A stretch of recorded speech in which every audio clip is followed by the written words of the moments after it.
Hi friends, எல்லாருக்கும் வணக்கம். இன்றைக்கி ஒரு புதிய வேலைவாய்ப்பினை பற்றிய நியூஸ் பார்க்க போகிறோம். என்னன்னு பார்த்தீங்கன்னா, State Bank of India SBI அதில் என்ன போஸ்டிங் போட்டிருக்காங்கன்னா, ஸ்பெஷலைஸ்டு கேடர் ஆஃபீஸர் போட்டிருக்காங்க. எத்தனை போஸ்டிங் பார்த்தீங்கன்னா 170.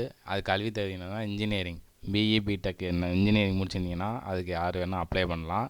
அதை பற்றின வீடியோ தான் நம்ம இந்த வீடியோவில் பார்க்க போகிறோம். நம்ம சேனலில் ஃபஸ்ட் டைம் பார்க்குறவங்களா இருந்தால் நம்ம சேனலை சப்ஸ்கிரைப் பண்ணிக்கிறங்க. அரசு வேலைவாய்ப்பு சம்மந்தமான நியூஸ் உங்களை சேரணும், நம்ம சேனலை சப்ஸ்கிரைப் பண்ணிக்கிறங்க. அது மாதிரி இந்த வீடியோ பிடிச்சிருந்துச்சின்னா லைக் பண்ணுங்கள். உங்களுக்கு எதுவும் கருத்து தெரிவிக்கணுங்க கமெண்ட் பண்ணுங்கள். உங்கள் ஃப்ரெண்ட்ஸுக்கு யாருக்கும் யூஸ்ஃபுல்லாக இருந்துச்சுன்னா அவங்களுக்கு ஷேர் பண்ணி விடுங்க. நம்ம வீடியோ டீட்டெயிலாக பார்க்கலாம் வாங்க. எஸ்பிஐ அதில் என்ன போட்டிருக்காங்கன்னா, specialised cadre officer online registration எப்போ தொடங்குனா 22/11/2024 டு 12/12/2024. கொஞ்ச நாள் தான் இருக்குது. அதனால் எல்லாருமே கரெக்டாக அப்ளை பண்ணிடுங்க டயத்துக்குள்ளே. அப்புறம் லேட்டாக அப்ளை பண்ணிங்கன்னா அப்ளிகேஷன் எடுத்துக்க மாட்டாங்க, க்ளோஸ் ஆயிரும். அதுக்காண்டி சொல்கிறேன். டீட்டெயில்ஸ் ஆஃப் த போஸ்ட் என்ன போஸ்ட்டுன்னு சொல்லி பார்த்தலாம். அசிஸ்டன்ட் மேனேஜர், ஓகேங்களா. அதில் என்னென்னா இன்ஜினியரிங்கில் சிவில் முடிச்சிருக்கணும். அது மாதிரி அசிஸ்டன்ட் இன்ஜினியரிங் அதில் எலக்ட்ரிக்கல் முடிச்சிருந்தீங்கன்னா, எலக்ட்ரிக்கல் இன்ஜினியரிங் முடிச்சிங்கன்னா அவங்க அப்ளை பண்ணலாம். அசிஸ்டன்ட் மேனேஜர் அதுக்கு என்னென்னா இன்ஜினியர் இன்ஜினியரிங்கில் ஃபயர் முடிச்சிருப்பீங்களா, ஃபயர் இன்ஜினியரிங் அவங்க இதுக்கு அப்ளை பண்ணலாம், ஓகேங்களா. இது எல்லாமே ஆஃபீஸர் கிரேடு தான். அதனால் வேக்கன்சி எவ்வளோன்னு சொல்லிட்டு பார்த்தீங்கன்னா, சிவிலுக்கு 42 வேக்கன்சி இருக்குது. அது மாதிரி எலக்ட்ரிக்கலுக்கு 25 வேக்கன்சி இருக்குது. ஃபயர் இன்ஜினியரிங்க்கு 101 வேக்கன்சி. ஃபயர் இன்ஜினியரிங் தான் அதிகமான வேக்கன்சி இருக்குது. அது பேக்லாக் வேக்கன்சி கொடுத்துருக்காங்க. அது எதுக்குன்னா அசிஸ்டன்ட் இன்ஜினியர் சிவிலுக்கு ஒன்று இருக்குது. அசிஸ்டன்ட் மேனேஜர் எலக்ட்ரிக்கல் அதில் ஒரு போஸ்ட் இருக்குது.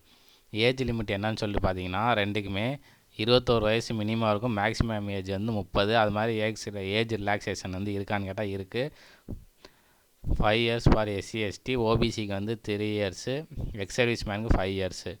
அது மாதிரி பிளேஸ் ஆஃப் போஸ்டிங் பார்த்தீங்கன்னா எனிவேர் இன் இந்தியா, எங்கே வேணாலும் போஸ்டிங் போடுவாங்க. அது நீங்கள் ஒர்க் பண்ண ரெடியாக இருந்துக்கணும்.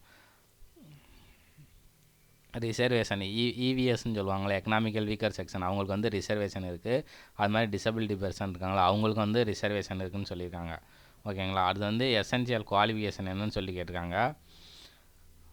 அது அசிஸ்டன்ட் மேனேஜர் சிவிலுக்கு பேச்சுலர் டிகிரியில் பிஇ அல்லது பிடெக்கில் சிவில் இன்ஜினியரிங் முடிச்சிருக்கணும்.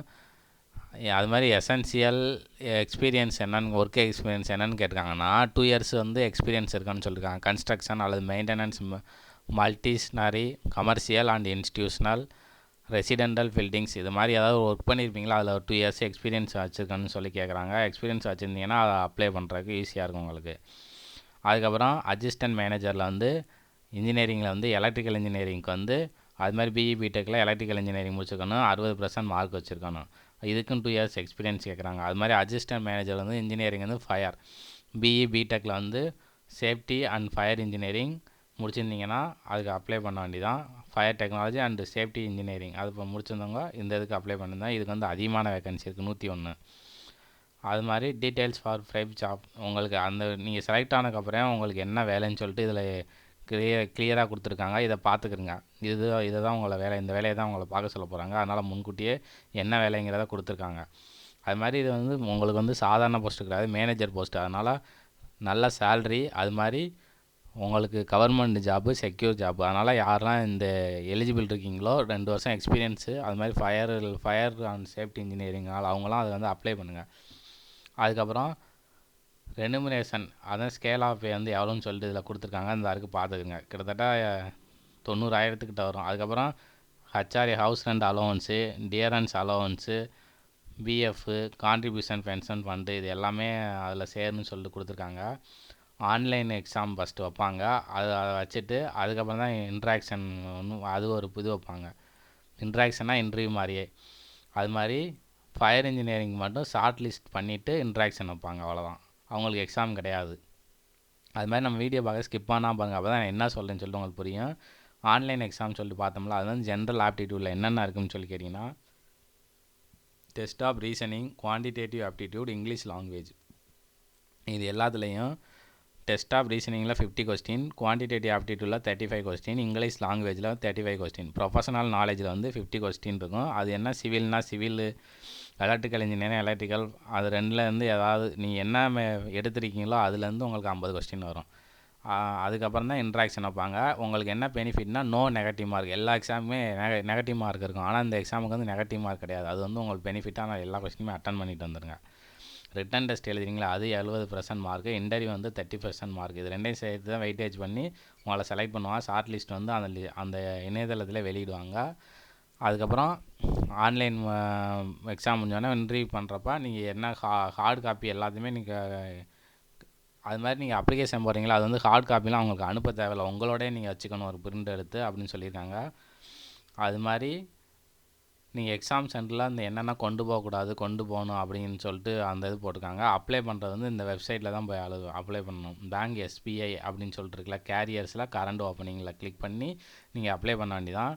எக்ஸாமினேஷன் ஃபீஸ்ன்னு சொல்லிட்டு பார்த்தீங்கன்னு வச்சுக்கோங்க, 750 rupees வந்து general, economical weaker section, OBC. அப்புறம் இந்த SC/ST person with benchmark disability உங்களுக்கு வந்து எக்ஸாம் ஃபீஸ் கிடையாது அப்படின்னு சொல்லியிருக்காங்க. ஓகேங்களா. அடுத்து வந்து நீங்கள் டாக்குமெண்ட் அப்லோட் பண்ணும்போது இதெல்லாம் கண்டிப்பாக கையில் வச்சுருக்கணும். ரீசன்ட் ஃபோட்டோகிராஃபி, சிக்னேச்சர், அப்புறம் வந்து brief resume, ID proof of date birth, educational certificates, mark sheets, அது மாதிரி experience certificate, caste certificate, disability person certificate இருந்தால் டிசபிலிட்டி பர்சன், ஃபார்ம் 16 கரண்ட் எம்ப்ளாயாக இருந்தால் ஃபார்ம் 16 வச்சுருக்கணும்னு சொல்கிறாங்க. உங்களுக்கு எதுவும் டவுட் இருந்துச்சுன்னா கமெண்ட் பாக்ஸில் கேளுங்க. நம்ம அது மாதிரி PDF ஃபைல் வந்து டிஸ்கிரிப்ஷன் பாக்ஸில் கொடுக்குறேன், டவுன்லோட் பண்ணிக்கிறங்க. இந்த நம்ம வீடியோ பிடிச்சிருந்தால் லைக் பண்ணுங்கள், உங்கள் ஃப்ரெண்ட்ஸுக்கும் ஷேர் பண்ணுங்கள். நம்ம சேனலை சப்ஸ்கிரைப் பண்ணாமல் சப்ஸ்கிரைப் பண்ணுங்கள். மீண்டும் ஒரு வேலைவாய்ப்பு செய்தியில் சந்திக்கிறேன். தேங்க்யூ.